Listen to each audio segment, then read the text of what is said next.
Good, perfect. Thank you. Going or went to? I just did. Yes. Yeah, I did. Did you get Chase? Yes. No, I put the Miles thing. Never mind. He's good. It's the same thing. Going to or went? He's going today. Okay.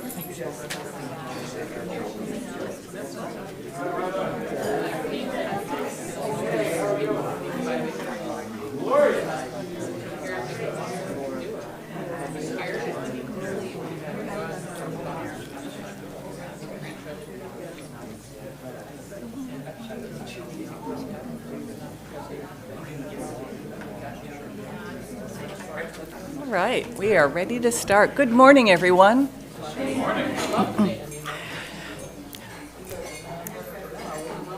Folks in the kitchen, we're about to start. So, thank you. All right. I want to welcome everyone to the University Unitarian Universalist Fellowship. Welcome especially to all of you hardy, on top of it souls who are here today on daylight savings time, even though it's not quite time for your body. And welcome to everybody online who didn't make it here, but I know you're there in your bathrobes watching us. So we're glad that everybody's here today. Thank you for coming. We will go ahead and start with committee moments, and while people are coming up to give any notices about the activities of our congregation, I want to let you know if you're not receiving the newsletter that you can fill out a form in the lobby so you can get it. Again, we always like to remind people if you're not feeling well, please stay home. You can watch us online, and we just don't want to spread germs to each other. So thank you for your consideration to stay home. And finally, exits, front exit there, exit out through the back, and you can also go through the Memorial Garden door. All right, Peter, do you want to start? Good morning. Morning, Peter. Hey, Roy. David contacted me and asked me to announce the men's group will meet tomorrow night here at 6:30. It's a potluck for men. Bring your own food to share. So I hope you'll join us. It's a good group. We've been meeting for quite a while, for years and years. And I hope you men will be interested in joining us.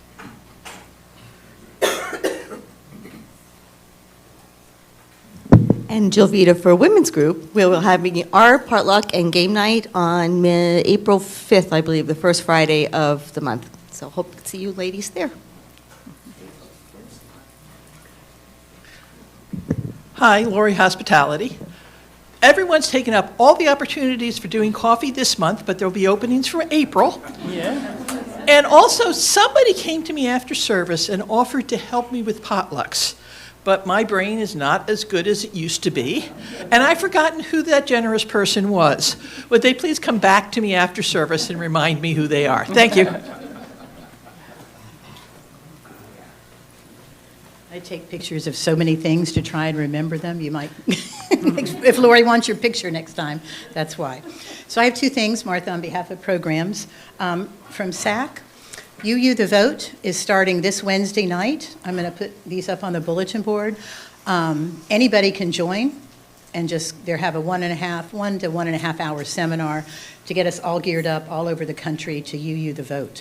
So even our kids are thinking about voting. You notice the big posters they did in the hallway, which is just terrific. And so I think 3 of us are signed up already, but the more the merrier, because there'll be a lot we can do this year. There's a lot of issues out there that we need to be informed on and share our voices. And now I'm putting my other hat, temporary pastoral care chair. Oh, temporary pastoral care chair. So these are sign-up cards. I'm going to leave them out on this table right here.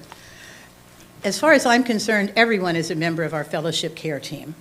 And that's how we're going to start working on that, having a database. We've done it, in our brains before, but now we're going to have a little database that we build. If you're available to maybe take somebody to the doctor, it's just like substitute teaching. If you're not available, just say no. Hopefully I can help next time.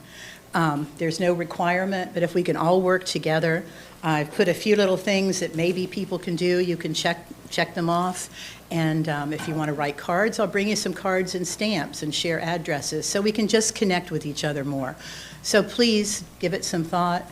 We're also having a webinar or a Zoom meeting Tuesday night. There's only a few of us so far that have agreed to be on the committee, but anybody else that would like to join us, let me know. I'll take your picture and then I'll send you the email about it, because it's important. And it's not, hopefully it won't be a big commitment because we'll all be happy and healthy and never have any issues. But I don't think so. And it's a way to put our values into action. Thank you. Hey guys, Derek, Facilities and Grounds. In case you hadn't noticed, spring is springing. And, you know, the whole sinuses and eyes thing, and but it causes a lot of stuff to get cleaned up. And so next work day is this coming Saturday.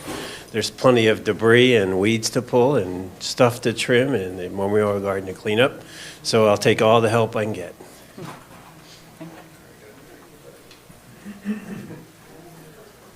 Hi, Lindsay from our auction committee. We've been getting in some very cool gifts. I'm excited about that. Many of you may be thinking, well, I don't know what I could give. Here's an idea. If you want to have a few friends over at your house for dinner, join Mary and Joe for dinner. We'll have Italian or Irish or whatever you enjoy cooking. But you think, I don't have room for have people at my house. Okay. Join Mary and Joe for dinner at so-and-so's restaurant. And all you do is pay for 2 or 3 or however many people you want to have at a restaurant. Or, I would love to do something, but I don't have room. This sanctuary is available Saturday nights, Sunday nights. All we need to do is coordinate to make sure you don't have 2 parties on the same night. But I had a game night here with a whole lot of people. It was super fun. Super fun, didn't cause, and I'll do it again. But you could have a mystery dinner party or a show slides if you're on vacation or whatever. There are so many things you can do. I am not able to go out and solicit as many businesses as I did in the past. I didn't do it. I had members of the committee, and I don't have as big a committee this year. If you want to go to a business and ask them, I have the forms, or they can do it online. But see me after if you'd like a form to take to a business, and it's all online available. But you are the committee. And in order for us to have a great auction, and there is a budget item that we're going to try and reach that goal, you can all be part of the committee by just one thing from each of us. And that would be fabulous. We're going to have a good time. And there are some surprises at the auction, including learning how to do the triple U.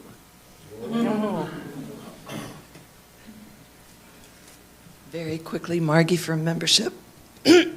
For those of you planning to join the fellowship, that will be happening during the flower communion on April 28th.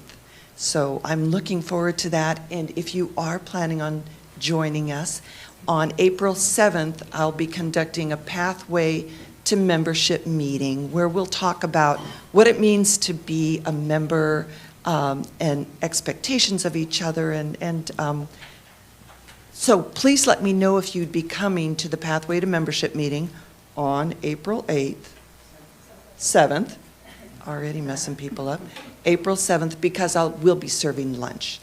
And thank you to Jill Metz for signing up to be a greeter next week. If you're so inclined to be a greeter, it's a lot of fun, great way to meet people. Go to your notable news and you'll find a link to Sign Up Genius. Thanks.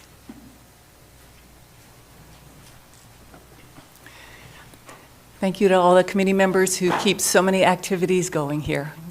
It's one of the things that I love about this congregation is how busy we are.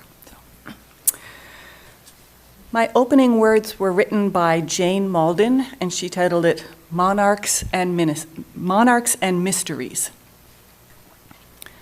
I am frequently astonished by monarch butterflies.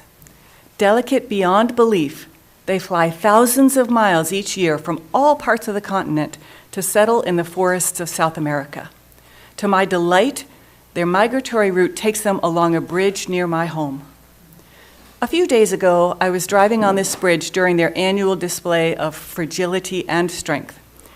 As my car whipped by at over 60 miles per hour, the tiny creatures were tossed haphazardly by the winds, yet I knew there was a continual southward purpose to their struggle. Much as I admire these fragile butterflies, I could not avoid hitting several of them.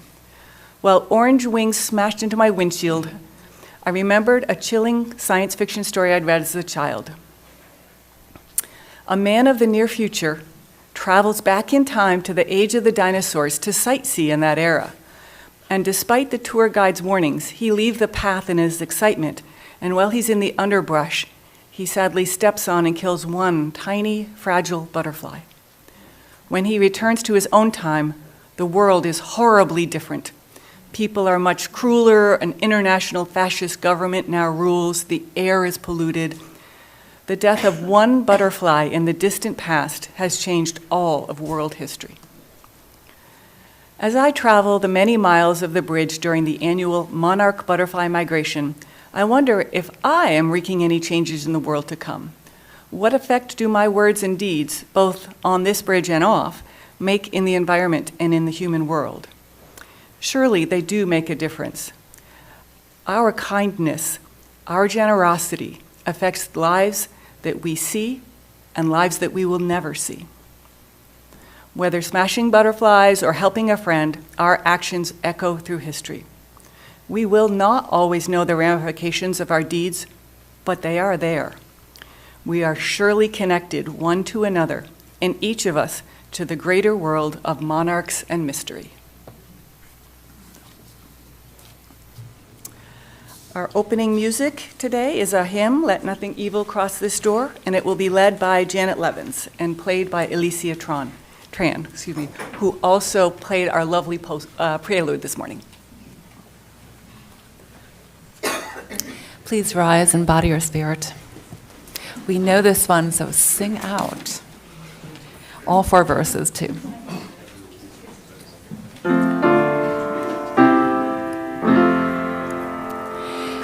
May nothing evil cross this door, and may fortune never pry about these windows, neither roar and rain go by.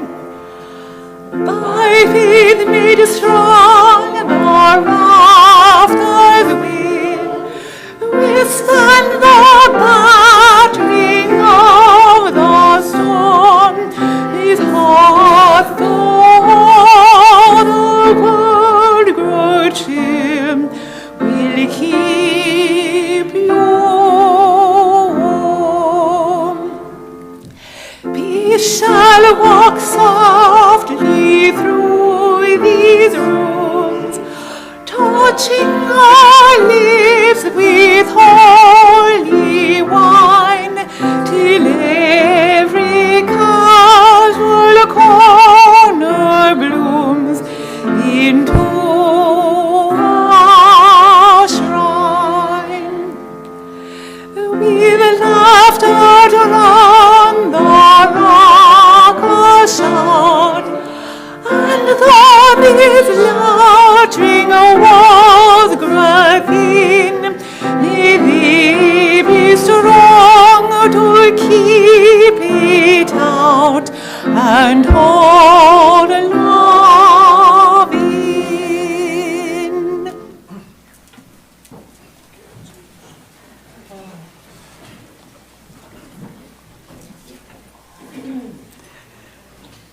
Our chalice lighter this morning is Chase. Chase uses pronouns he and him and is 13 years old. And Chase is excited because Miles' birthday party is today. We're still having Miles' birthday.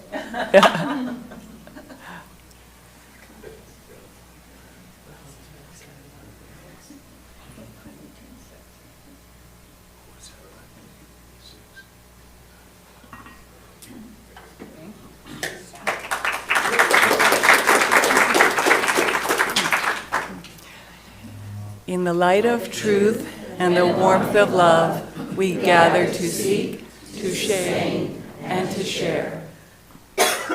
And our affirmation of this community: love is the spirit of this church, and service is its gift. This is our great covenant, to dwell together in peace, to seek truth in love, and to help one another. We welcome everyone that has joined us today, either in person or who's joining us online. If you want to just quickly wave to those folks who are online, we still know you're here. We're happy to have you.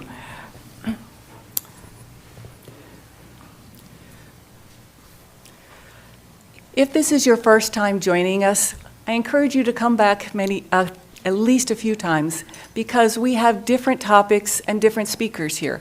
We have a minister who speaks twice a month, and then the other 2 times could be an academic speaker about some very important topic of the day. It could be one of our own speaking about their own spiritual journey. It's quite a variety, so come many times. All right, we move to our time of joys and concerns. Sharing the important events of our lives is what brings us closer in community. So please, if you'd like to share, come up to the microphone. Remember that this is being broadcast online, so your words are going out to the whole internet, and therefore the whole world, so be aware.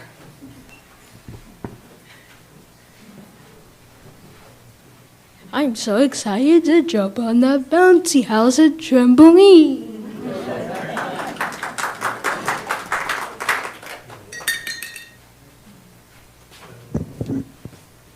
I'm glad I can raise my money for the WWF.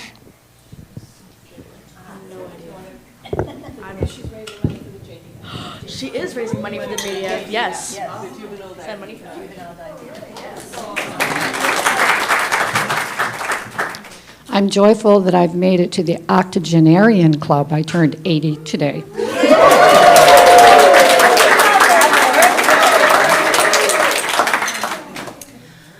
My joy is that it's Max's birthday tomorrow.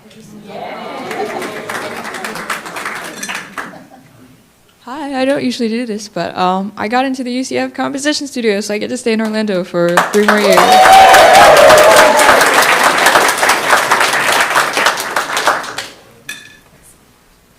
Good morning. I have several joys today.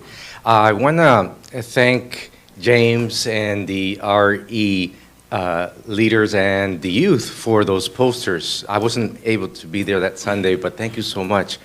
We're off to a great start. And also, Mary Ann is back with us, so I'm so happy to see her. I mean, she was here last week, and so she's back. And Lindsay, your talk last week was just phenomenal. As a historian, I didn't know that part of, and how important and influential the dress of women, where they say the clothes make the man, but also the women's clothes make the woman. I have one from our online Zoom room. The Amin family is elated. Their daughter, Caroline, was accepted into the University of Chicago master's program for archaeology. It is her dream program, meaning she applied, but because it is so competitive, she had little expectation of getting to participate. So now everybody's really excited, but she has to choose between the University of Florida PhD program, which was her joy a week or 2 ago, and the University of Chicago master's. I don't have anything for you, Caroline, but way to go.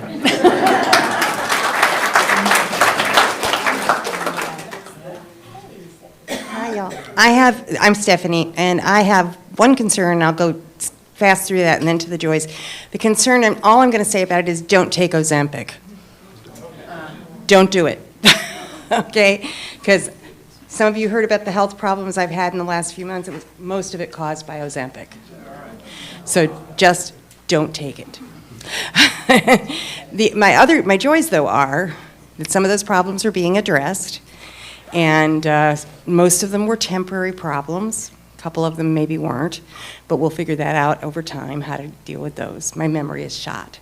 But, I feel better, and I'm gaining weight like crazy because they had to long story. But they had to take off diuretics because of some things the Ozempic did, and I have congestive heart failure, so I'm concerned about that. So that's part of the concern, and so it makes me gain weight really fast. Like I think I gained 9 pounds overnight. So I'm waiting to see my doctor tomorrow and discuss that. But life goes on in the meantime. And I'm very, very grateful to people who have been there for me from this congregation. I've received rides and cards, offers of food, but please don't feed me. My stomach is not what it used to be. And I would hate to have somebody cook for me and then I can't eat it. So just don't. But otherwise, I really am feeling better, and y'all have been a big part of that. I've had visitors and conversations on the phone and texts. It's been great. And the meditation ladies, good gosh. You're all wonderful. I mean, they've been there really solid for me. If you don't know who the meditation ladies are, I'm not going to out them because they're busy with me. But they're wonderful, and we take care of each other, and I'm just so glad to have found them when I did. And I think that's it. Thank you.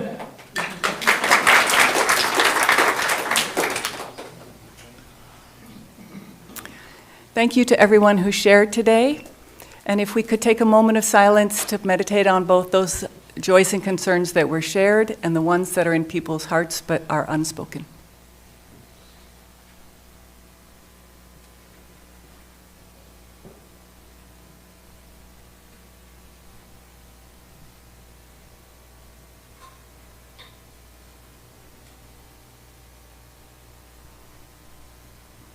Thank you. James is going to do our time for all ages today.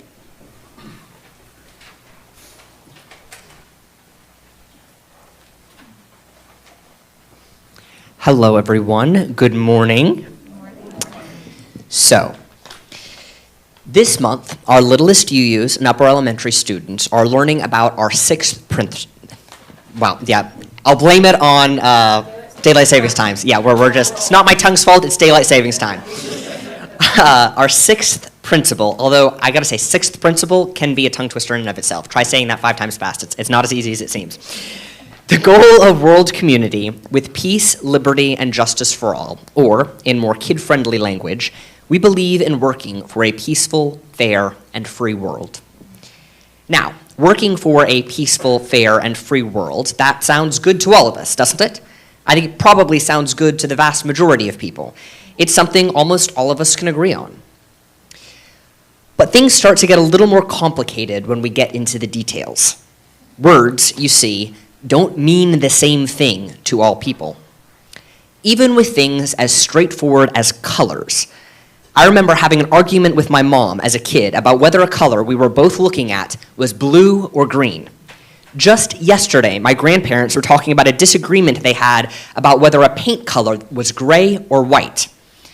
If we don't all agree on what exactly words like blue or gray mean, think how much more variation there is in how we think of words like peaceful, fair, or free. And even when we agree what peace, fairness, or freedom looks like, we often disagree about the best way to work for them. Some of us will think one way is definitely the best way to work for freedom in the world, for instance, while someone else definitely thinks this very different way is the best. We might both be trying to work for freedom, but in doing that, we can end up working for opposite things. I'm sure there are plenty of things that people in this room and those joining us online disagree strongly about when it comes to how best to work for a peaceful, fair, and free world. And there are even more points of view in the world outside. So, as we all go about in our work making a peaceful, fair, and free world, I want us to think about how those who disagree with us, who may even be working directly against us, might be seeing themselves as working for a peaceful, fair, and free world. Maybe we can find some common ground and work together on something, even if we disagree on a whole lot else.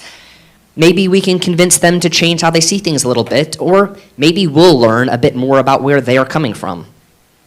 But no matter what, we can remember our first and second principles and remind ourselves that these people are people too, inherently worthy, and treat them with compassion. Thank you.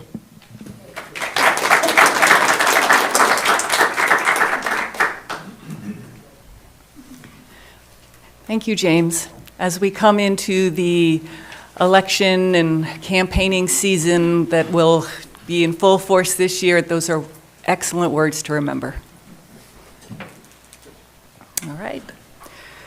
Our interlude and offering is an opportunity for you to support the work of organizations in our community. Our support this month is for the Coalition for the Homeless of Central Florida, which had a terrible fire last month, and so they need to rebuild. So generosity would be much appreciated. And Janet is going to introduce our song, and the choir will be singing.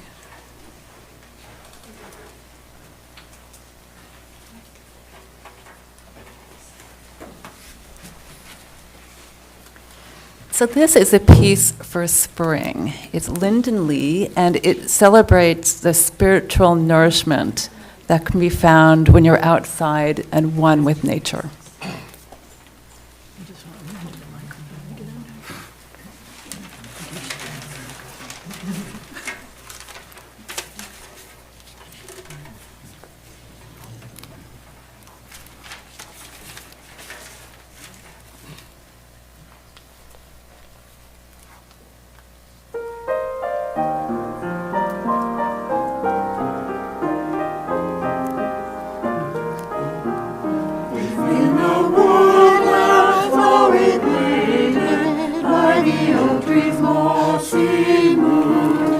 Shining grass lays timber shaded, mountains wither under a foot, and birds do whistle overhead, and waters bubbling in its bed, and therefore me the apple tree do lean down, blowing wind and leaf.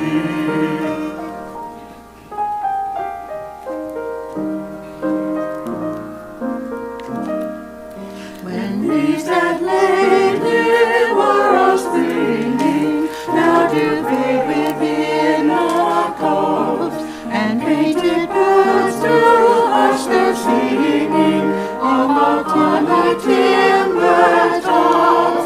The proudly fruits are turning red, and sunshine overhead, with fruit for me, the apple tree to lean down, blowing wind and leaf.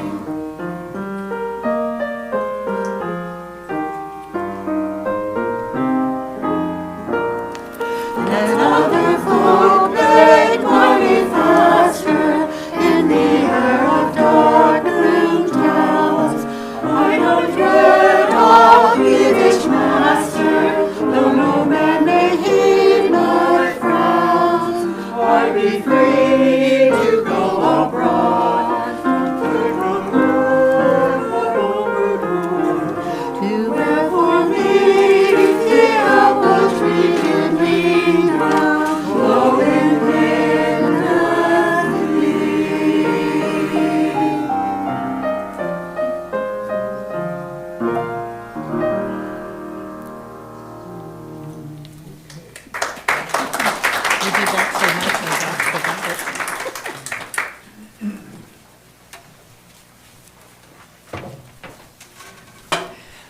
If anyone is interested in joining the choir and enjoys singing, please see Janet. We'd love to have you.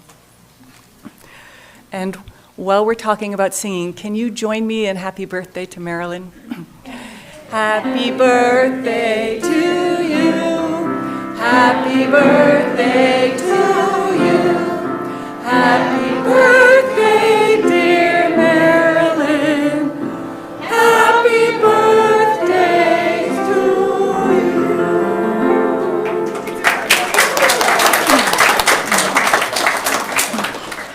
Some of you may not know that Marilyn is one of the founding members of this congregation, and I'm so thrilled to be able to wish you happy birthday today. So.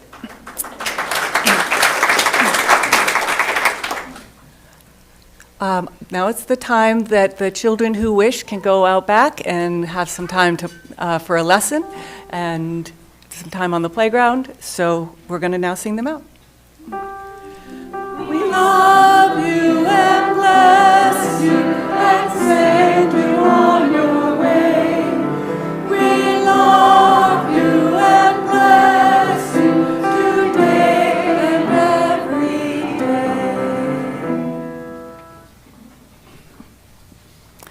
Our speaker today is our own Reverend Tracie Barrett. She is going to give a sermon today that I think I know what it's about, but having been involved in these activities in past years. But I welcome her to our pulpit today.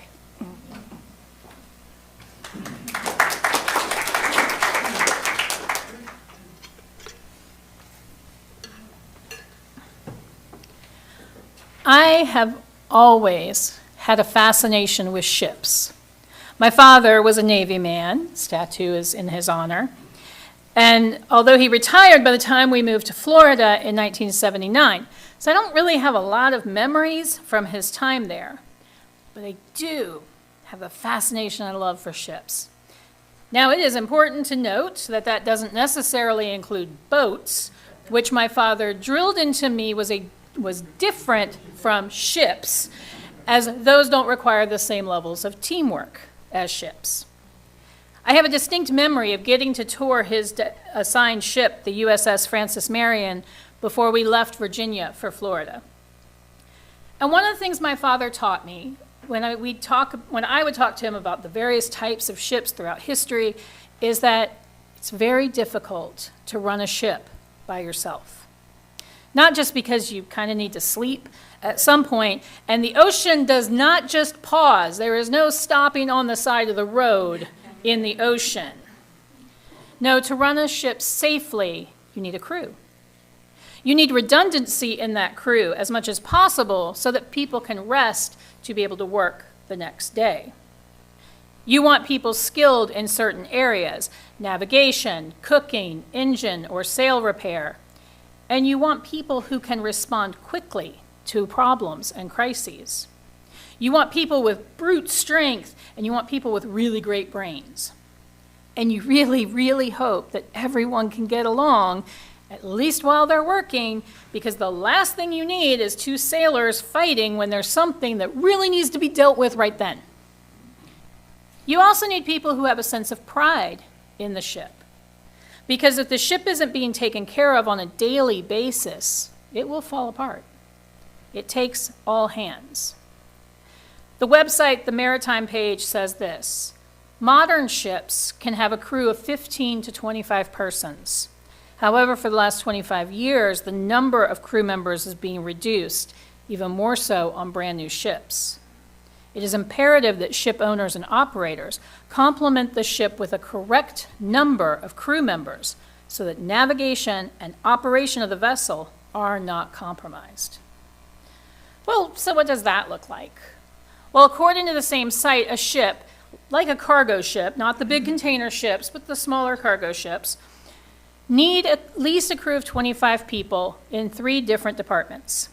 And those departments are the deck department, the steward department, and the engine department. Now, while in port, it requires everyone to help as the ship unloads and reloads, and it doesn't matter what your job was when we're out to sea, everybody's working when we're in port. The deck department has the captain, or the shipmaster, who is in charge of the day-to-day operations and makes sure that everyone works up to the standards that were set in place by the owner of the ship. The chief officer is in charge of the vessel's cargo operations, deck crew stability and supervision, ship safety and security, and crew welfare. Second mate is the ship's navigation officer and is in charge of maintaining the charts and the navigational equipment so that you can get where you need to go. And the third mate is the safety officer. A deck cadet is often there, and they're basically a nautical school graduate. I didn't know there was a thing as a nautical school. Might have changed my profession. But they are basically doing their apprenticeship while they're on the ship.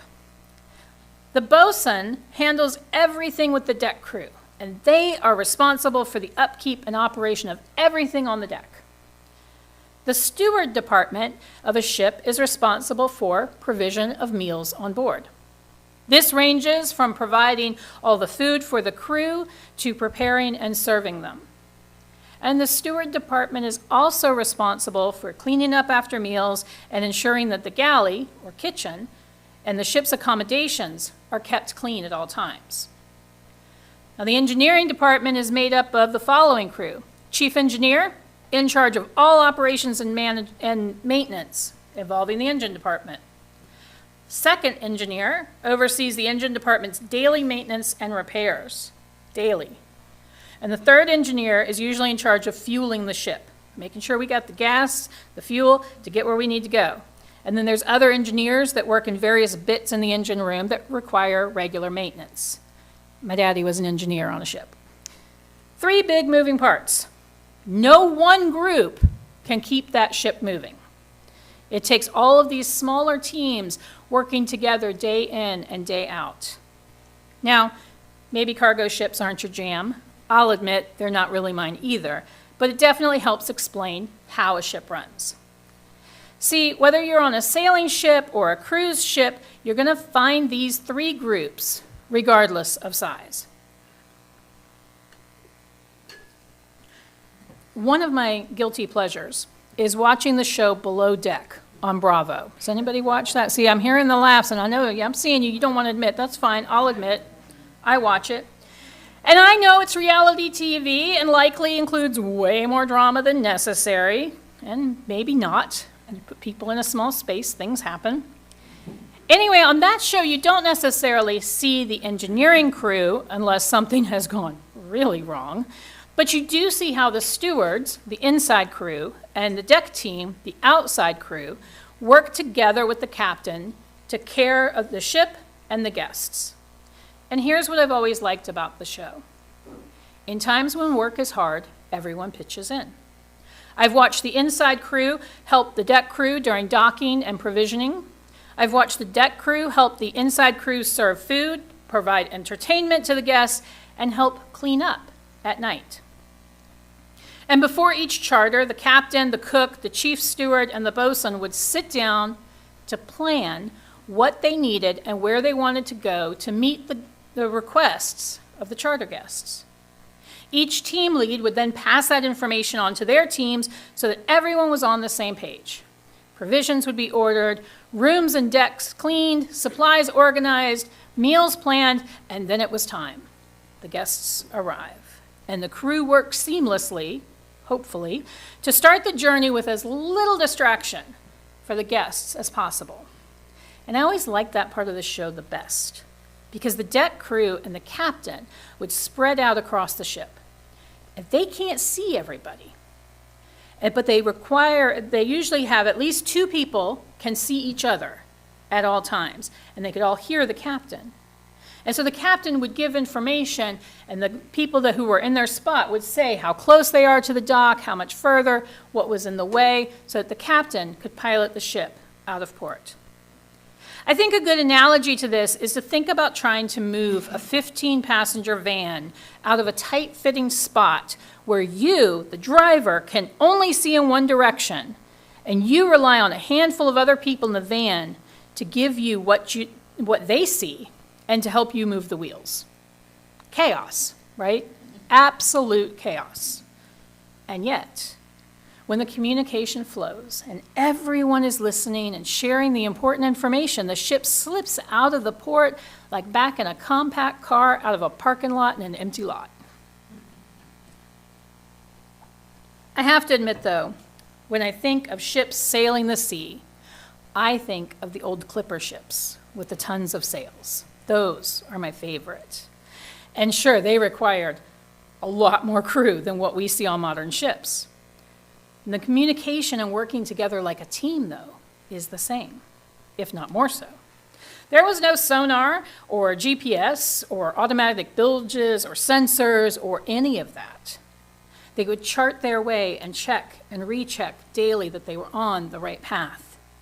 They would have someone up in a bucket, if you were lucky, or standing on a crossbeam, if you weren't, to look out over the sea, above the horizon, where they could see what was coming, where the other ships were in the company, and what dangers might lie ahead.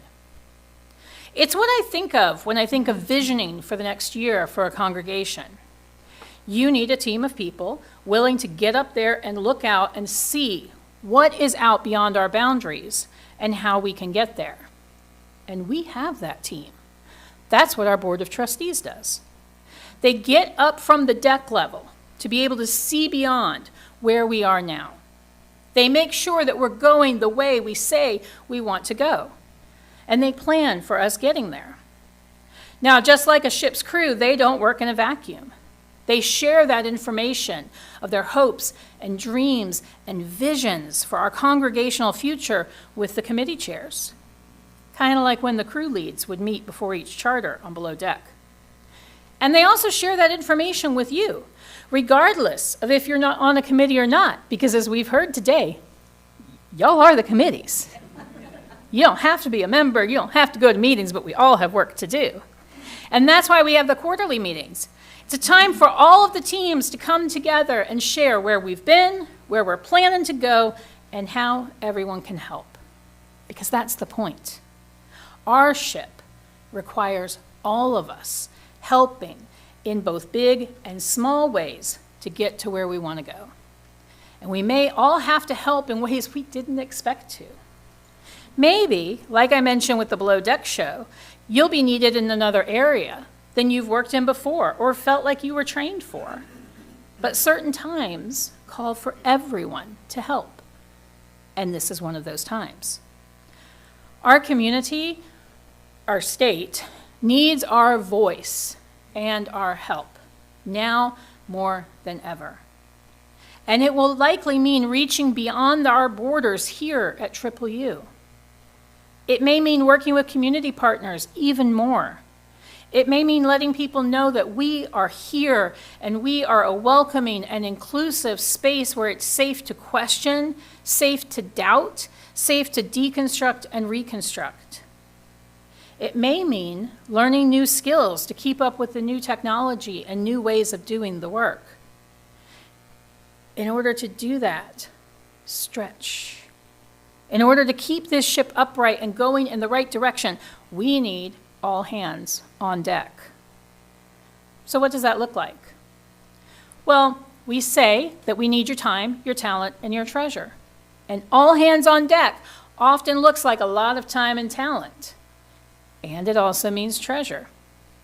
That's right, it's the Sermon on the Amount. So now I'll move out of metaphors and get down to the brass tacks. Trust me, I know.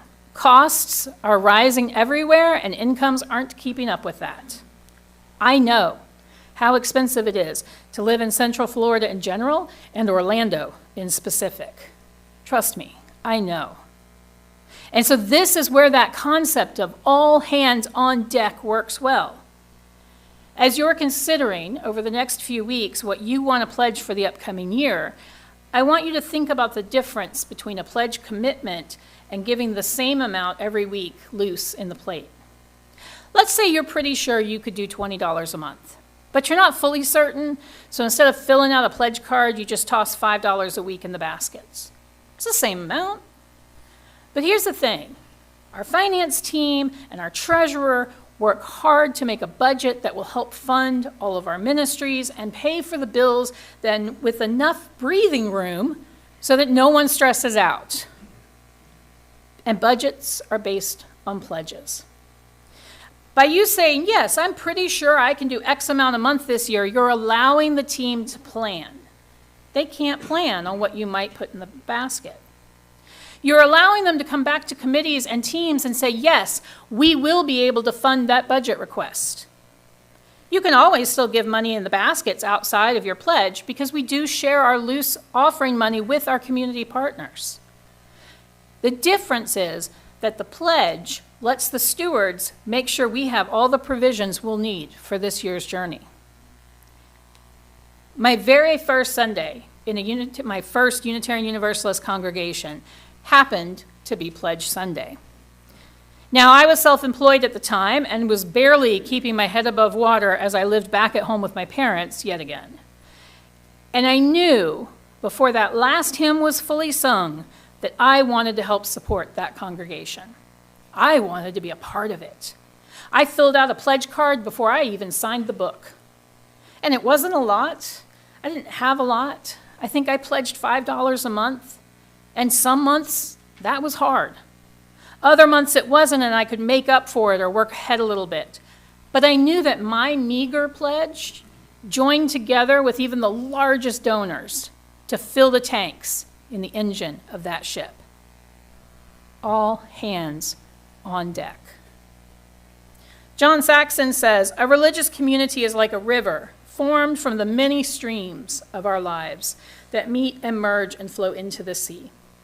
As members and friends of this religious community, we share our time and energy, our creativity, imagination, and vision, our talents, skills, and gifts, and the streams of our individual lives to create a river that is both deep and broad.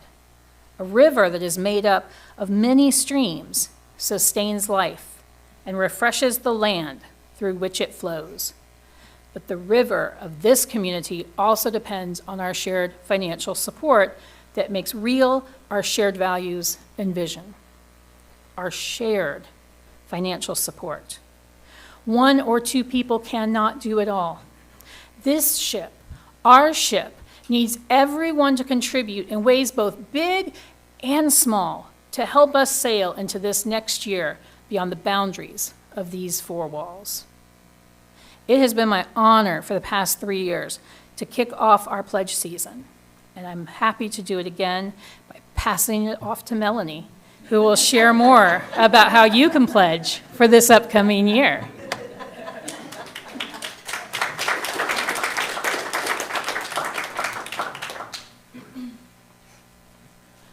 Oh, well, thank you, Tracie. That was wonderful.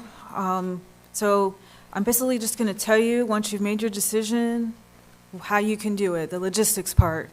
So, so it's very similar to what we did last year. You can click on a link, either on the website. There's going to be a president's letter going out tomorrow. I think there'll be a link in there. May also possibly be a link in the notable news. You can click on it there. You can fill out the information. And if you're more old school and want paper, I'll have these over there, and you can fill it out, and you can give this back to me or to Martha. Or if you forget, you can always email me, and I can email it to you, and we can do it that way. We have lots of, we can figure this out. So, right, if you need a little help, just speak up, and we will make it happen. And then another similarity to last year is that we are going to have some of our fellow friends speak as to why they support our community and our congregation. And we know we do have a lot of things going on here, as you heard with the committee moments. Lots of committees have lots of things going on. So we have, the building, serving our own community and the greater community. So if you have any questions, just see me. And our first speaker is Chris Reed.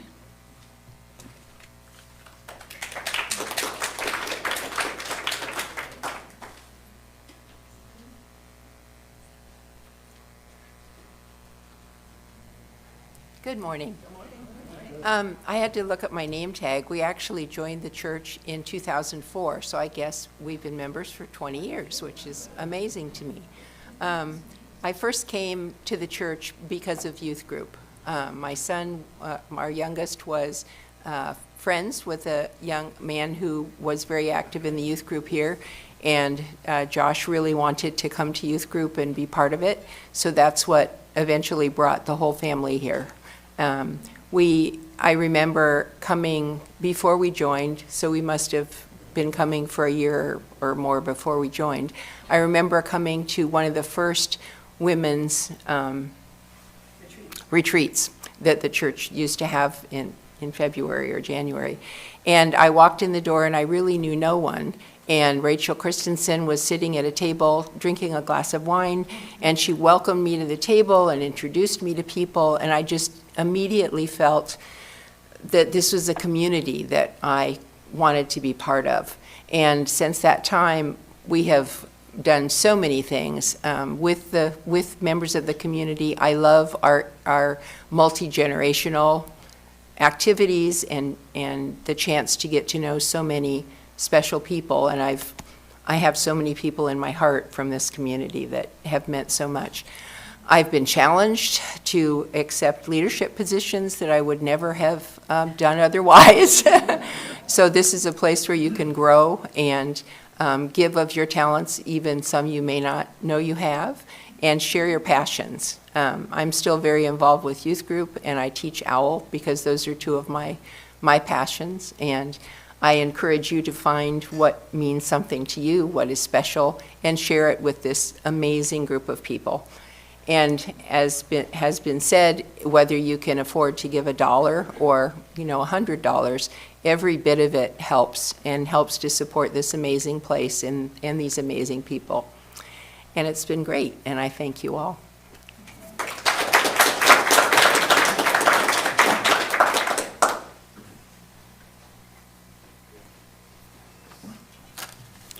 Thank you to everybody who spoke today and to everybody who's involved in this pledge drive. I know it's a lot of work and it is vital to running this congregation, so thank you all. And thank you to everybody here who's now thinking about what they can give and how much more they might be able to give this year than last year. All right, so if you would please join me. Oh, this is our Reaching Beyond Our Boundaries is our theme for this year. Okay, and there will be an email, the president's letter, and as Melanie said, if you have any questions about how to make your pledge, just reach out. Okay. If you will join me now, we extinguish this flame. The light of truth, the warmth of community, or the fire of commitment. These we carry in our hearts until we are together again. And our closing music is hymn number 121. It's going to be led again by Janet Levins and played by Alicia Tran.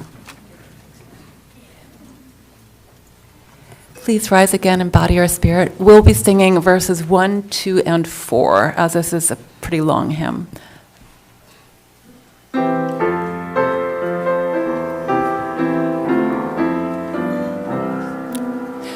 We'll build a land where we bind up the broken.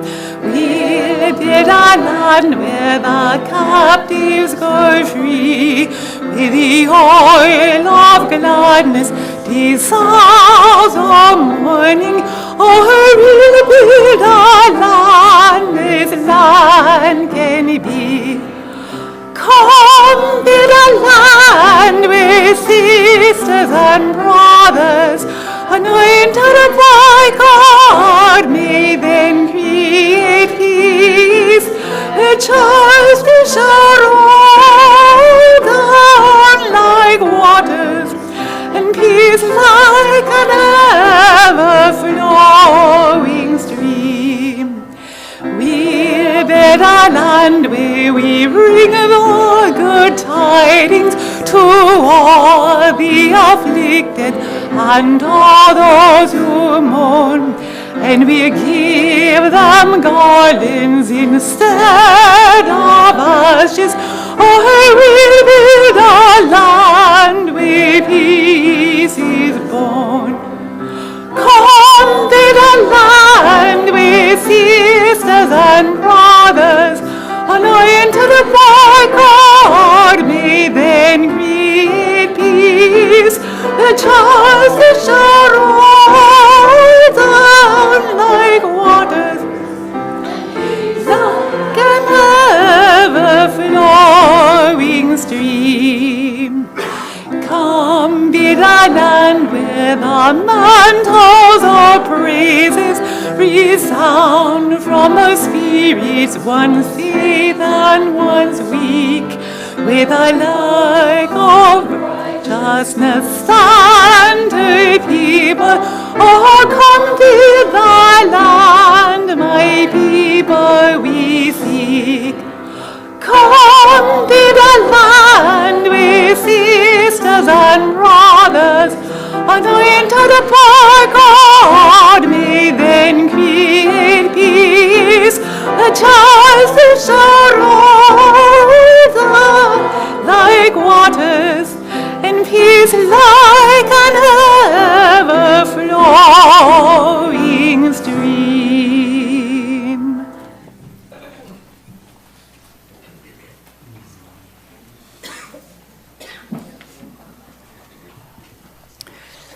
And I just want to leave you with a short quote from Ralph Waldo Emerson.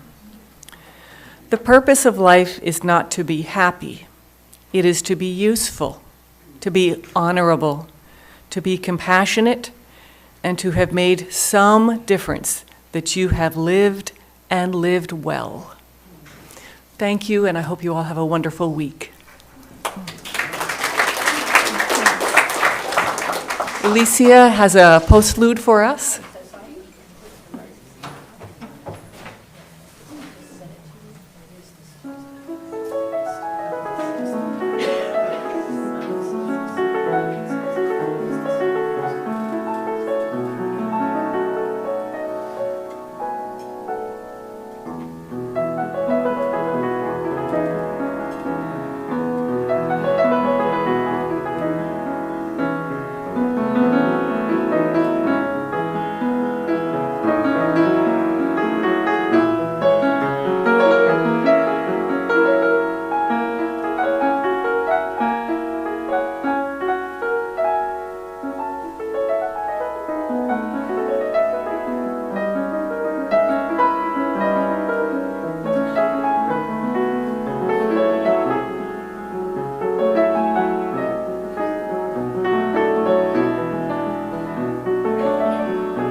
Thank you, Alicia.